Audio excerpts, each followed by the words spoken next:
In the wilds of North America, a lot of people go there for hiking and camping. And a lot of people go in there and come out and was like, yeah, that's an amazing experience. But there's a lot of people that came back from the wilds of North America and then have claimed to see this massive creature called Bigfoot. And in today's video, we're going to be looking at one of these stories. And this story, out of all the many Bigfoot sighting stories, is by far the scariest. But with all that being said, let's begin. Before we continue with our story, I think I might as well explain what Bigfoot is. For the people who don't know, Bigfoot, or as known as Sasquatch, is this massive 8'10" hairy human-like creature that inhabits the forests in North America. The creature likes to move in a pair of ones or twos, and well largely known as this mystical creature, since there really hasn't been any hard evidence that exists. The creature, again, just like a human, stands on 2 feet, and just like an ape, is covered in black and brown hair all over its body. So now you know what creature we're talking about. Let's start today's story, which takes us to Oregon. And the main character in today's story is named Jeff Boiler. Jeff, in 1997, was a Marine for a while, before he went and became into a police officer. After spending some time in the police, he would leave the police and become a deputy sheriff, which he too would spend a lot of time there, before ultimately again further changing his career to a lawyer. Now, Jeff is known to be quite the reliable skeptic.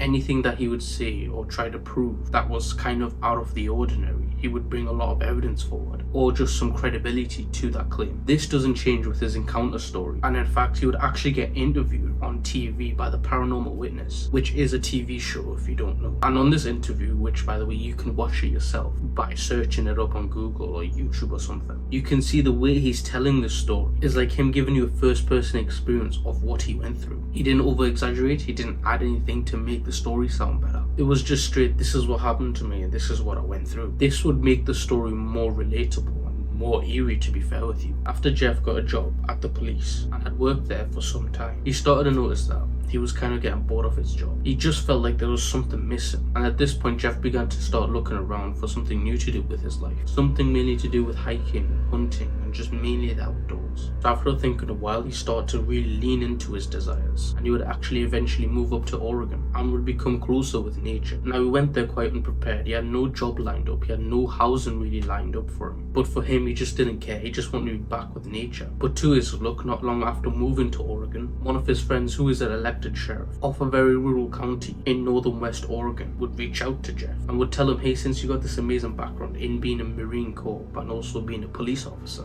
I would love it if you could be one of our deputy sheriffs out here in northern Western Oregon. Jeff, who had again no job, would be like, yep, I'll accept that. And quickly he would find himself as a deputy sheriff. A couple of months of being into the job, Jeff, who was actually really happy with this job because mainly it wasn't really too hard. And one day he gets off work pretty early and he steps outside and he would recall that it was just such an amazing day. A day that he hasn't had in many days. And his initial plan was to go home and sit in his backyard and just rest for the full day. But after seeing the day that was producing on him, he was like, no, there's no way I can just sit in my house all day. And today's too perfect for me not to go on a hike, so that's exactly what I'm gonna do. And the trail that Jeff wanted to go on was this quite hard to access section of the woods that was a little ways up in a mountain. This section also meant a lot to Jeff because 20 years earlier he had buried one of his close friends in the area, and so that was another reason why he wanted to go on this route. He wanted to enjoy the day, also go to the grave and pay his respects, which to him sounded like a good day, and with this good weather used fully to its maximum. So without wasting too much time, he would hop into his jeep and would begin to start driving over to the woods that would take him up to the gravesite. The trail was unmarked, but he had a map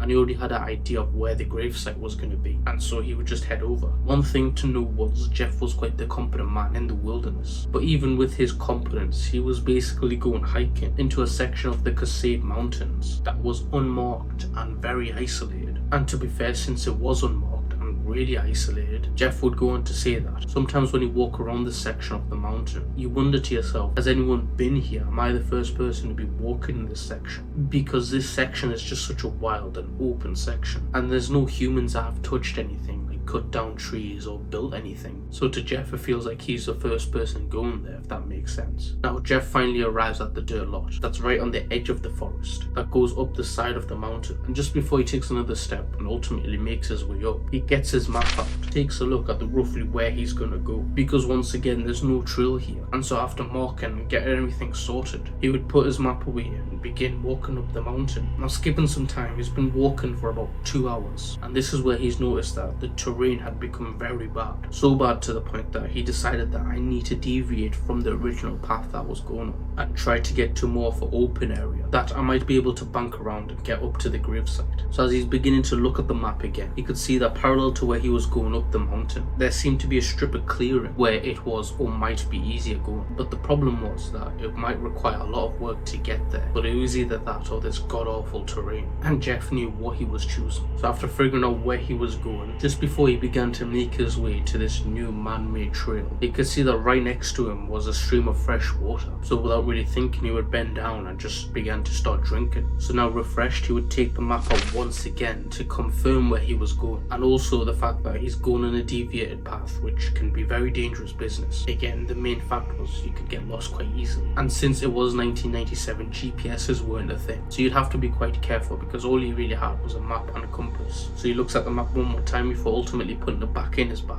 and then he would bring his compass out and also take this thing out called an azimuth, which for those who don't know what an azimuth is, it's basically where it tells you if you're going in the right direction. So he pulled this to his eye and would begin looking, and he would see to the right of his viewpoint, a whole 20 foot above, there was a tree and a boulder, and behind that tree someone was watching him. So a bit startled, he would lower his azimuth down and he would glance over, and right away he could tell that there's clearly a figure there. It has two eyes in its head and it's looking straight at him, and while not being too scared, he was definitely creeped out by someone just poking their head out in the middle of an isolated forest behind a tree, and also making direct eye contact with him without saying anything. And also, since it was daylight, it kind of gave him this weird sense of protection that if it was the night time, it would be the complete opposite feeling. Now the two are just looking at each other without making a move. Jeff would kind of make the first move by turning his head and would just like indicate what's up, and this human or creature or whatever it was would mimic Jeff and would tilt his head as well, and as it was doing that, it would begin to step out from behind the tree. And as Jeff watches this creature or thing coming out behind the tree, he notices that it's a huge human-like figure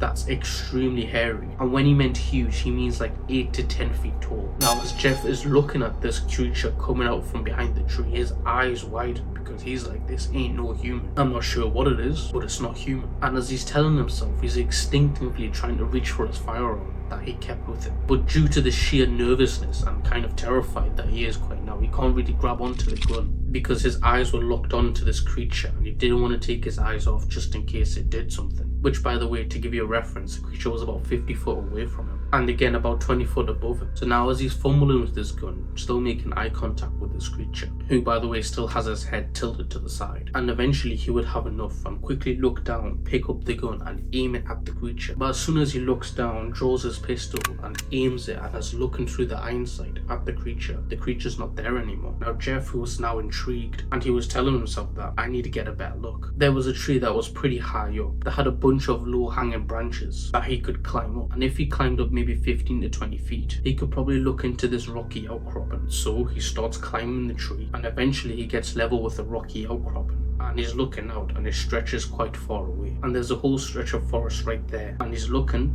and he can't see anything or hear anything. Now at this point he's really starting to doubt himself and would tell himself that, did I really see that, or is my mind playing tricks on me? After a minute of taking everything in, he would climb back down and would go onto the rocky outcropping. Of course he wasn't planning to, but now he wanted to, mainly because he wanted to see if he could get some tracks or just see where this thing went. And remember, he was a Marine and also a police officer, so he was very comfortable in the situations of being in the wild. And now he wasn't really scared, he was just more curious. And it also did help that he had a firearm, which gave him reassurance. So once he climbs down from the tree and starts climbing up this like rocky outcropping where the creature actually was standing at him originally, and after a while, once he actually gets there, he sees that there's nothing. No scent, no footprints. It was like nothing was ever here in the first place. So confused, he told himself that I'm just going to walk in the general direction that I think this thing went. Because where he was, which again was this rocky outcropping, it kind of just ended because it was a cliff. And so he could pretty much go into the inland or up the mountain. And so as he begins to walk and starts trying to point out any signs that could potentially be connected to this creature, he finds nothing after a whole hour of searching. No sound, no scent, nothing. And at this point he would bring his map out and then look around this surrounding area and realize that I'm lost and I need to turn around right now. And it would only get worse from here, the fact that he had lost track of time, and now it's starting to get really dark outside. Guess what? he doesn't have a flashlight. So he'd started to panic a little bit because his curiosity had got him into such a terrible spot. He doesn't have the supplies to stay the night. He doesn't have a flashlight. It's getting late and he's potentially lost. All the worst things happening at once. After a couple of seconds to compose himself, Jeff would tell himself that, hey, I'm fine. I'm just going to turn around and walk back. And I've yet to see this creature, so it must have gone away and I should be safe. So after this thought, he would kind of turn around and begin to backtrack the best as he can. And as soon as he begins to turn around and backtrack his way back to his car, he hears what sounds like a very large tree break and smash into the ground. And he would describe this sound as being louder than most guns. So basically extremely loud. And of course with that loud bang, he would turn around and would look in the direction of this bang. But there's nothing there, and he would tell himself, whatever that was, it must have been a tree falling down, and thankfully I was not near it. And so dismissing that, he would continue his backtracking. And with this tree falling, Jeff wouldn't associate it with the creature. He would just think that a random tree had fell over. Randomly, but thankfully I wasn't there. And this thought that would last only a couple of minutes because another tree would fall down. And once again, it was right behind him. But this time, it was closer. Jeff is beginning to quote-unquote crap himself as he begins to pick up the pace of his walking. And every few seconds or so, he would look over his shoulder in the direction of where the trees are falling. Because now he's starting to believe that this creature was following him. Again, walking, or should I say speed walking forward, he'd begin to feel like this creature that was kind of following him wasn't behind him anymore. It was this weird gut feeling, but it was there. So once again, as he's speed walking, he would again look over his shoulder to see if he could see what was following him or what was there behind him. But as soon as he turns his head over his shoulder, another tree breaks. But this time, it wasn't behind him. It was right in front of him, off to the right. Jeff would stop dead in his tracks and would listen as this tree falls onto the ground, smashing and creating this enormous sound. And he would begin to think to himself that, how the heck are random trees beginning to fall behind me? Which, by the way, by itself is a rare occurrence. But then now, the trees from falling behind me are now falling in front of me. It was like this tree falling epidemic, or was it the creature? Now this kind of solidified that whatever was going on, this creature was following Jeff, because there was no way that this many trees would fall over by themselves, and also in the nearby area, almost in the same time. But what didn't make sense was, how did this creature go from behind me to in front of me without me hearing it, or just making a single sound? Because Jeff could tell you for certain that he heard no movement bar his own the whole time he was walking. Now just standing there getting a 360 view of his surroundings, the hairs on Jeff's neck would begin to stand because he realized that he's being hunted, and there's nothing he can do except keep walking forward. But again, as he continued to walk further, another tree would snap and fall, and Jeff, instead of walking forward, he kind of veered off to the left because he wanted to get away from the trees as possible. So now moving in this direction, trying as fast as he can to get down the mountain, he would hear another tree falling, but again this time on his left side. Except there was one exception, it was closer to him. So of course he would quickly turn around, and well, couldn't see the tree fall, but could definitely hear it. And even though now he's looking into this dark forest, he knows that this creature is knocking over these trees. Why? He doesn't know, but it's scaring him, and he doesn't want this creature to pop his head out from behind one of these trees while he's looking into the forest, because that would be straight out of a horror movie. And again he would turn back around and continue walking before ultimately another truly horrifying idea came to his head and would explain on why this creature was moving so fast. Because it wasn't just one creature that was following him, it was multiple, and they were hunting him down. And they were using the trees falling almost like a communication or a signal that they're closer to me. And after this realization, speed walking wasn't enough, and he would just begin to sprint. And as he began to sprint more and more trees from the left, from the right would begin to fall, and it just felt like straight out of a horror movie. All Jeff would hear was crash on the left and then crash on the right as he begins to just sprint forward towards his car.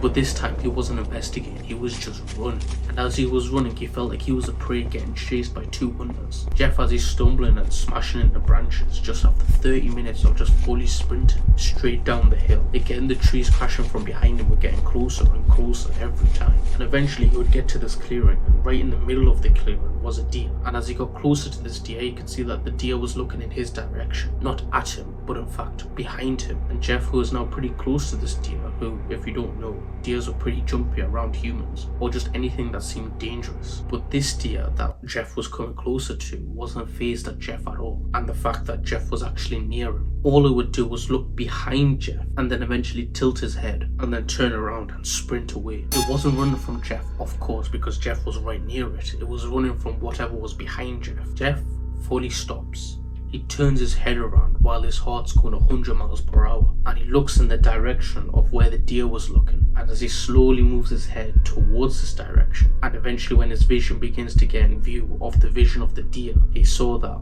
there was nothing there. But it wouldn't be long before his search would stop due to the sound of another tree crashing right behind him. This of course would scare the living crap out of him, and he would again sprint once again. And now he knows he's maybe a half a mile away from his car, so that second wind really kicked in. Now he's sprinting through the fields, and all he can hear is just the cascade of these trees crashing as he sprints a final stretch towards his car. And he can't tell if his car had unlocked, and he's panicking because if it doesn't work, he's gonna have to repress it, and whatever is behind him is not gonna give him a chance to get into his car before they grab him and take him into the forest. So as he's fumbling with his keys trying to open the door, all he hears is the sound of crashing trees stop. Jeff, without even looking, would jump inside of his car and lock the door because he wasn't taking any chances turning around and having this thing or things grab him and take him away. And as soon as he gets in his car, he locks the door again and then starts the car up and gets himself out of it. He would head to the office, and there was a sheriff that was chilling there, and of course Jeff would come bursting inside, sweating, panting, and just explaining to the sheriff of what he's just saw and what's just happened to him. Which, as he was saying to the sheriff what happened to him, he kind of felt ridiculous. The sheriff would look Jeff, who was now bright red and again sweating absolute buckets, and would calmly say to him that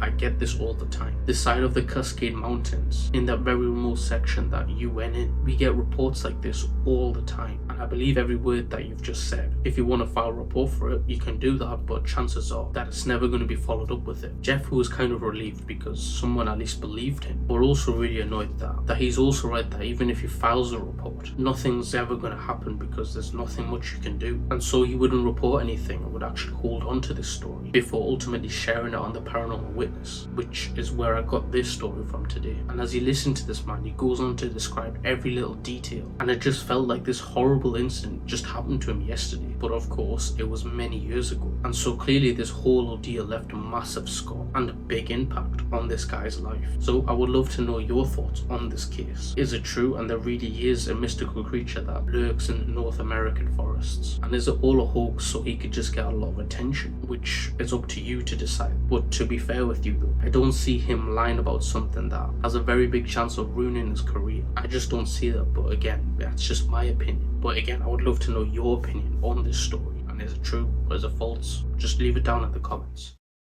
So that'll be it for today's video. If true crime stories or stories like these intrigues your interest, then I would highly suggest you subscribe to my YouTube channel, as that's all I do and I upload once a week. But with all that being said, I thank you for watching, and yeah, goodbye.